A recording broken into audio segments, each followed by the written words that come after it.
బాపమ్మ ఒక మంచి కథ చెప్పా. సరే, సూర్యచంద్రుల కథ చెప్తా. సూర్యుడు, చంద్రుడు, వానదేవుడు, గాలిదేవుడు వీళ్ళు నలుగురు అన్నదమ్ములు అనమాట. అయితే నలుగురు కలిసి ఒకరోజు ఒక దేవతలు విందు ఎత్తారంటే ఆడికి పోతారు అన్నట్టు. అయితే పోయిన కాడ వీళ్ళు అన్నం తింటారు. ఈ నలుగురు అన్నదమ్ములు వీళ్ళు తింటారు. నలుగురు తిన్నాక ఇక అన్న తెత్తుండు అన్నం అని తమ్ముడు అనుకుంటాడు, తమ్ముడు తెత్తుండు అన్నం అని అన్న అనుకుంటాడు. ఇక వాళ్ళు ఇంటికి వచ్చిన తర్వాత ఈ అమ్మ ఆకలితో ఉంటుంది. తల్లి ఆకలితో ఉండగానే ఎదురుంగా వస్తుంది వాళ్ళకు, ఏం తెచ్చిన కొడుకులని. ఇక నువ్వు తెచ్చినవా అని సూర్యుడు, చంద్రుడు, వానదేవుడు, గాలిదేవుడు వీళ్ళందరూ అనుకుంటే వీళ్ళెవ్వరు నేను తెలే అంటారు.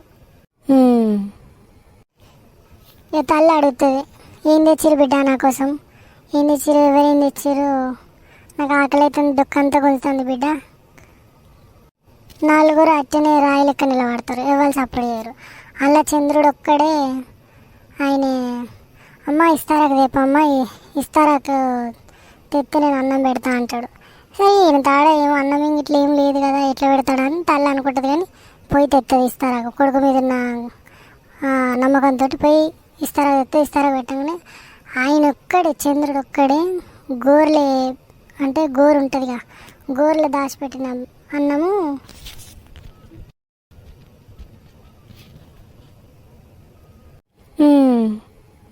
ఆ అన్నం ఇస్తారాకు నిండా అవుతుంది. ఈ అన్నం అంతా ఆమె తింటుంది. ఆమె తిని ఇక దీవించాలి, కొడుకుల్ని ఇక పెట్టిన వాళ్ళని దీవించాలి. ఇంతమంది పోయిన కాడ తల్లి ఏం తింటుంది, ఏం తినలేదు, ఆకలితోటి ఉందా, దూపతోటి ఉందా అని ఎవరు ఆలోచించలేదు. కాబట్టి సూర్యుడు నువ్వు ఎండ ఎంత కొట్టినా సాపిస్తారు, నువ్వు ఎండ అస్సలు కొట్టుకుంటుకున్నా సాపిస్తారు. కొడుకులాలా పుట్టెడు ఆందం నూనెలో బొరినా కానీ అంటే కాడికే అంటుతుంది. మీరు నలుగురు ఉన్న కాడ ఎవడో ఒక్కడే తెచ్చిండు, అందరు వేయలేదు. చంద్రుడా నా చక్కని తండ్రి, నా బంగారం అని అందరు తల్లులు చందమామ అని చూపించుకుంటా చిన్నపిల్లలకు తినబెడతారు. ప్రతి ఒక్క తల్లి నీ ముఖం చూపించండి తినబెడుతుంది.